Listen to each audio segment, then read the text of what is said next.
Mga katambay, mga kababayan, si Kamanong po, si Katambay Manong po, nagbabalik po muli para po magkomento po sa inyo. Samahan niyo po muli ang inyong katambay.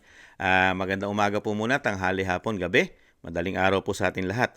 Saan man sulok ng bansa o mundo tayo naroon, naway maingatan po tayong lahat mga katambay.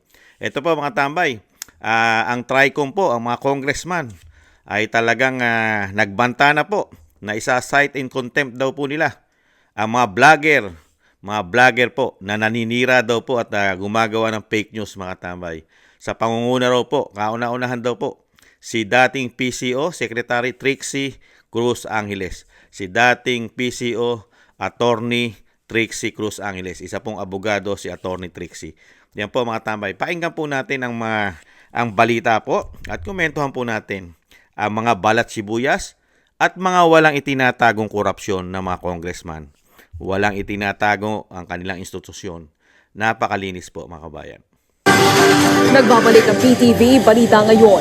Posibleng ipasight in contempt at i-detain ang 11 social media personalities at vloggers sakaling hindi sumipot sa pagdinig ng House Tri-Committee hinggil sa disinformation at fake news sa March 21. Ayon sa komite ng Kamara, kabilang dito sina dating PCO Secretary Trixie Cruz Angeles, Aaron Peña, Alan Troy, Sas Rogando Sasot, Lorraine Badoy at iba pa. Binigyang diin ni TRICOM Chair at Laguna Representative Dan Fernandez ang kahalagahan ng pagdinig upang mapanagot ang mga individual sa pagpapakalat ng maling impormasyon sa social media. Tinaasan ng Philippine Health Insurance ang benefit.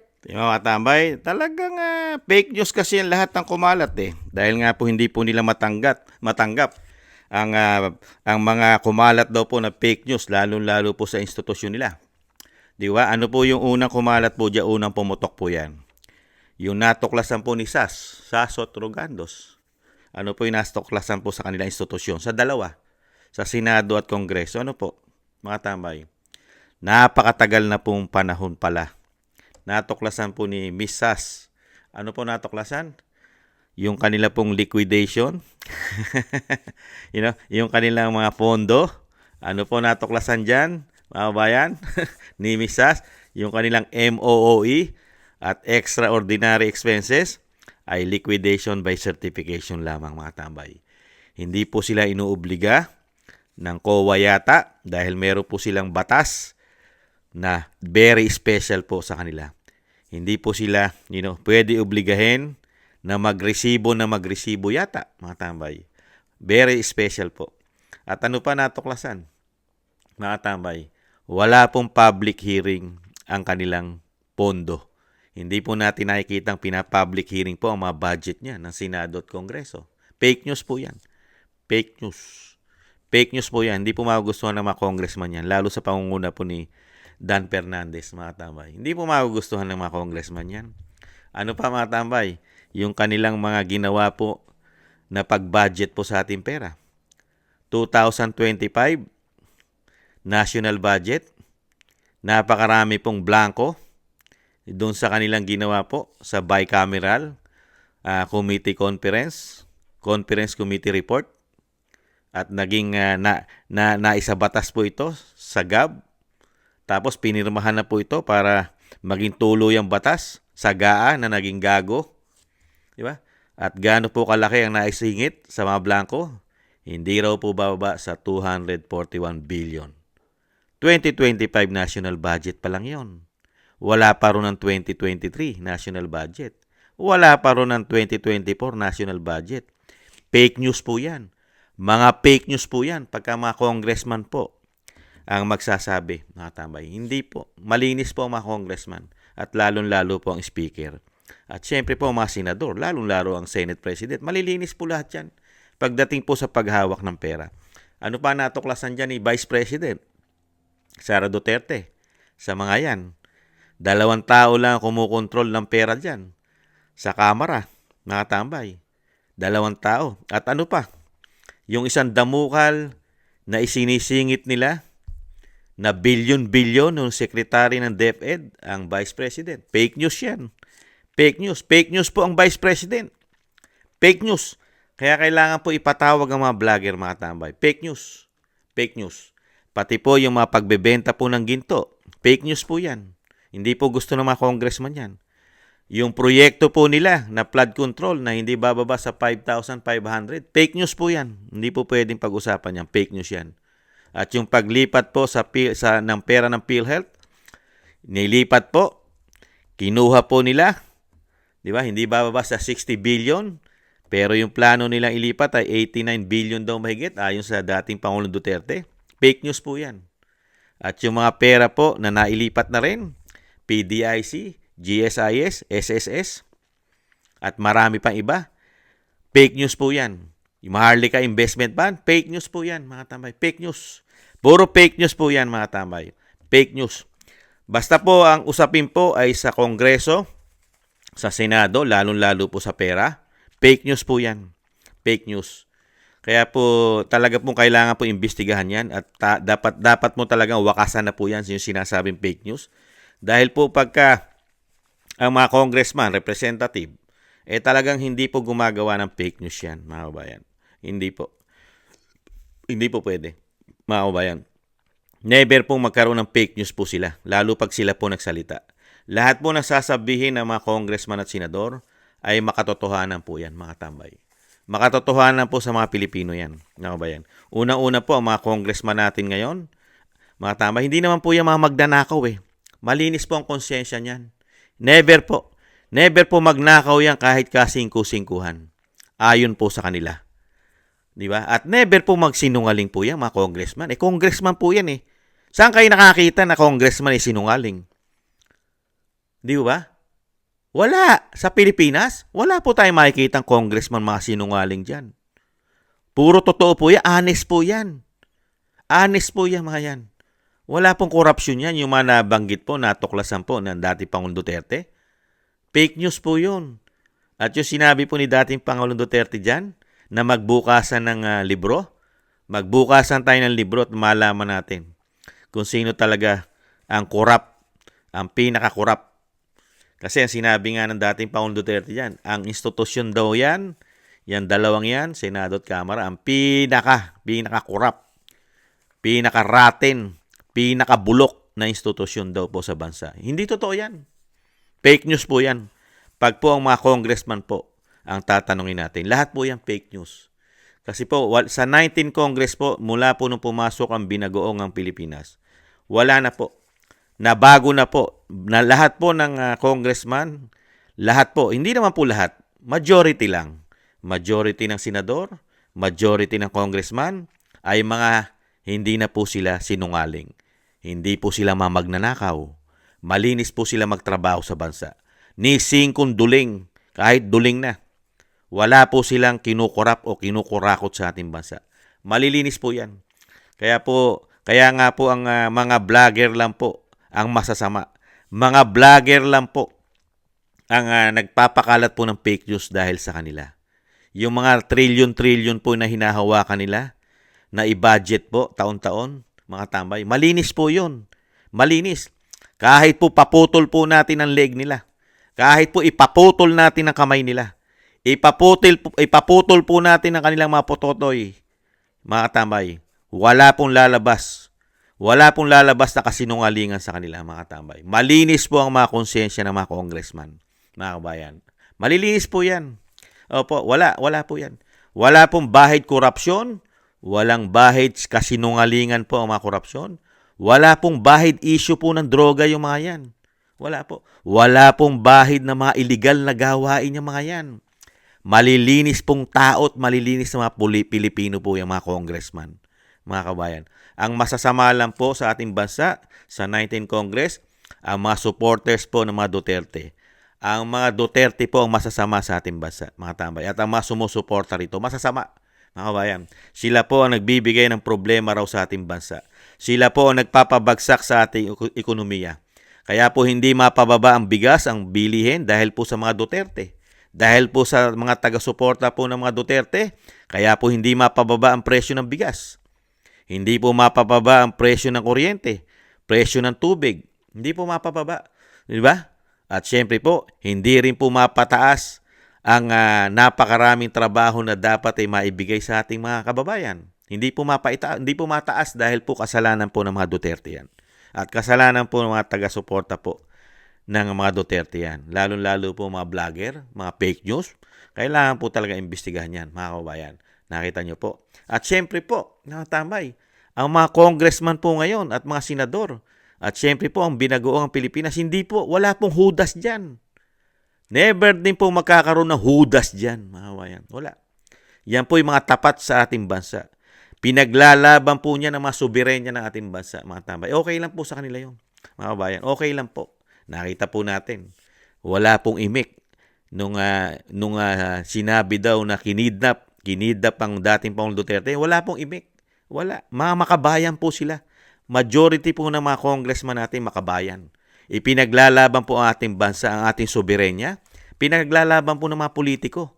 Kaya nga po, pati nga po mga Afghanistan nakakapasok sa ating bansa, di ba? Kinukup-kup natin ang mga Afghanistan, mga Afghanistan, di ba? Nakakarating po sa atin. Ilang daan po yun, napakarami po yun. Hindi po bababa sa 300 plus po yun. Yung mga Afghanistan, libre po lahat yun. Tinatanggap po natin ng ating bansa. Kasi nga po, makabayan tayo eh. Di ba? Hindi tayo mahudas. Di ba? Hindi tayo hudas. Lalo-lalo mga congressman at senador, hindi po mahudas yan. Mga tambay. At hindi po trader sa bayan yan. Kaya nga nagpapapasok tayo ng mga dayuhan mga Afghanistan. Dahil hindi tayo trader. Di ba? Nakita nyo nga po, yung dating Pangulong Duterte, wala silang yaw-yaw. Ipinamigay po sa ICC ng illegal pa, harassment na, kidnapping pa raw ginawa. Wala pong imik. Kasi po malilinis sa tao yan Mga makabayan, mga hindi po kurap, mga hindi mga hindi po sinungaling. Di ba? Mga hindi po trader yan. At syempre po, maka-Pilipino yan. Maka-Pilipino po ang mga nasa 19, majority po ng 19 Congress, mga maka-Pilipino po yan. Hindi po makapili yan, mga bayan. Hindi po makapili. Ang mga vlogger lang po ang talagang problema po ng bansa at mga Duterte.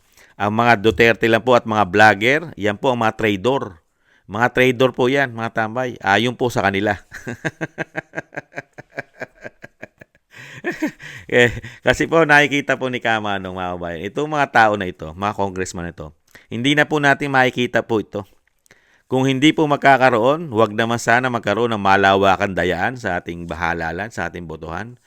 Kung yung sinasabi po ni Attorney Respicio na magkakaroon ng malawakan dayaan kung ang ating botohan ay hindi ang susundin po ay yung mga machine ay talagang maghapon nakasaksak sa internet, ay magkakaroon daw po ng malawakan dayaan ayon po kay Attorney Respicio. Pero kung hindi naman daw po nakasaksak ito maghapon sa internet pero pwede mo naman siya isaksak para hindi maglobat sa kuryente. Pero wag lang internet. Di ba? Ay malabo na pong manalo itong mga ito. Malabo na po. Ito pong mga nagyayaw-yaw na ito at balita po natin mga tambay. Ito pong matapang na Congressman Fernandez na hindi po sinungaling ito. Never pong nagsinungaling ito at wala pong corruption ito. Hindi po. Never po. Nakikita naman po natin sa pagmumuka. Tingnan nyo po yung aura ni Congressman Fernandez. Kung titingnan nyo po yung pagmumuka niya. Wala po sa hinatya ng kanyang mukha na siya po ay gagawa ng masama. Wala rin po sa pagmumuka niya na siya po ay magsisinungaling. At wala po rin sa hinatya ng mukha niya na siya po ay magnanakaw ng pera ng bayan. Wala po. Wala. Tingnan nyo po hilatya. Kaya nga po, sabi ng mga kababayan sa Laguna, dahil nga po nasa hilatya ng mukha niya na hindi na raw po siya mananalo. Yun naman po sabi ng mga taga Laguna. Sa hilatya ng mukha niya na hindi daw po magsisinungaling yan at puro katotohanan lang daw po ang ginagawa niya sa Kongreso. Wala daw po sa hilatya ng pagmumukha niya na siya mangungurap ng pera ng bayan. At wala rin po sa hilatya ng mukha niya siya magte-trador sa bayan at maghuhudas, mga tambay. At wala rin po sa hilatya ng mukha niya na siya po ay tumanggap nung siya po ay pumirma nung impeachment po ng Vice President na hindi raw po bababa sa 100 to 200 million. Wala po sa hilatya ng mukha ni Congressman Fernandez na siya po'y tumanggap. Kaya nga po pagdating sa Laguna, nasa hilatsa po ng mukha niya na hindi na raw po siya mananalo ron. Yan po mga kabayan. Kaya po yung sinasabi nga po natin, sobra po. Grabe po ang ginagawa nilang panggigipit sa mga Duterte at sa supporters po ng mga Duterte. Halos lahat po pinababagsak na po. Pinatatahimik na po lahat mga tambay. Yung sinasabi nga natin talagang halos lahat po sila kahit wala pong declaration ng martial law yata sa ating bansa. Parang nararamdaman na po ng Pilipino ang martial law po sa mga nanunungkulan sa atin. Magmula po sa PNP, mga tambay, sa mga ahensya ng gobyerno, at lalong-lalo sa mga institusyon, mga tambay. Katulad po nito, mga tambay, magsalita ka, magpahayag ka, dahil social media na po tayo ngayon. Social media na, mga kabayan. Never po natin na-experience ito kay dating Pangulong Duterte. At never natin na-experience kay dating Pangulong Duterte na nagtrabaho lang siya para mamulitiko, para mamulitika. Hindi po nagtrabaho para mamulitiko o mamulitika ng 6 na taon ang dating Pangulong Duterte. At hindi po siya nagtrabaho ng 6 na taon para parang puro issue ay korupsyon. Hindi po siya nagtrabaho niyan. Nagtrabaho siya para linisin ang problema ng bansa, lalo sa droga, krimen, korupsyon, at yung mga oligarko na hindi nagbabayad ng tamang buwis. At napakarami niya pong nagawang proyekto.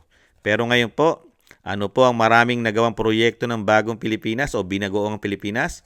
Napakarami pong proyekto. Kauna-unahan, 5,500 flood control. Mga kabayan. At 2025 national budget. At isang damukal na issue ng korupsyon. Di umano, mga kabayan. Kaya good luck na lang po.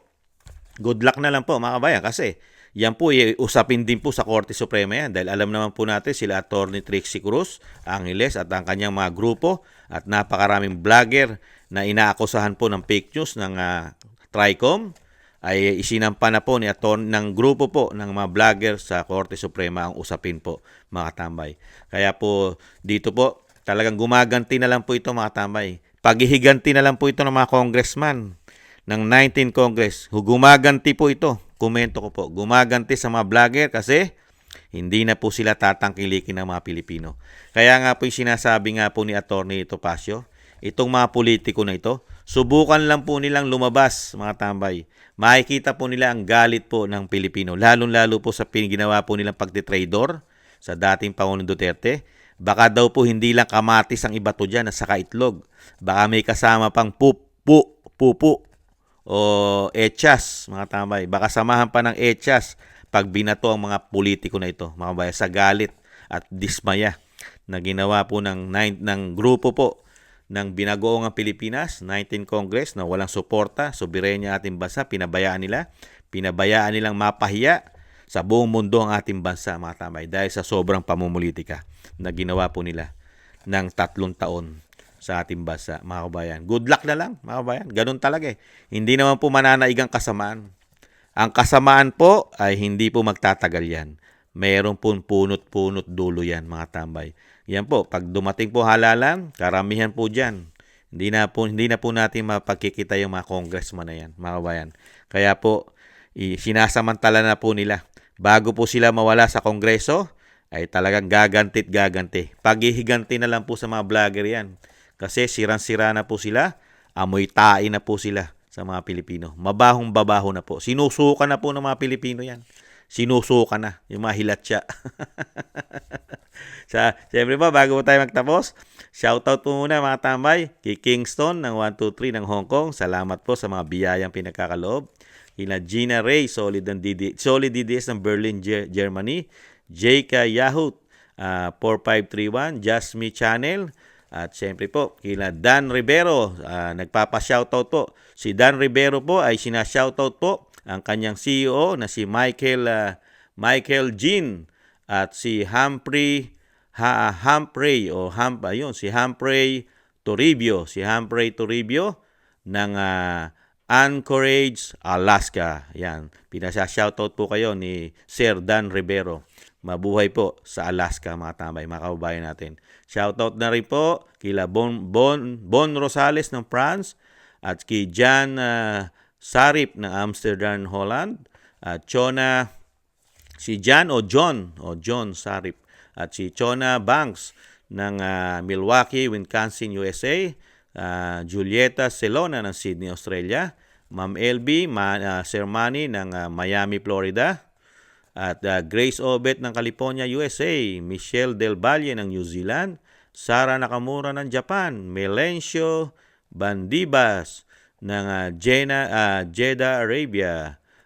Trojanta ng Korea. Lopez Ibina ng Saitana, Japan. Librado Reyes ng California, USA. Danilo Basan Jr. ng Saudi Arabia. Roberto Papa, United Kingdom. 29, Narciso Esteban, Reynaldo Pexon. June De Jesus, Lee Chen, Ana Santos at Bon Rosales, mga tambay. At syempre po, tingnan po natin kung mayroon pa po tayong shoutout, mga kababayan. Isama na po natin. Okay. Ayan po. Sino pa ba? Ito po, shoutout po kay Benjamin Ganduque. Shoutout po, Sir Benjamin Ganduque. Mabuhay po. At yun, mga kababayan, shoutout po sa inyong lahat. Maraming salamat po. At syempre po, shoutout din po sa mga kababayan natin sa kasulok-sulukan ng Pilipinas at sa kasulok-sulukan ng mundo, mga tambay. Ingatan nawa po at mabuhay po kayo. At thank you rin po sa mga nagko-comment, like, share, and subscribe. At sa mga gusto po ng ating tambayan, mga kababayan, sa YouTube at TikTok. Maraming salamat po, mga kababayan. At syempre po, lagi po natin isasama sa panalangin ang kalusugan at kaligtasan at muling makabalik sa ating bansa ang dating Pangulong Duterte. Sa muli po, ingatan nawa. Bye-bye.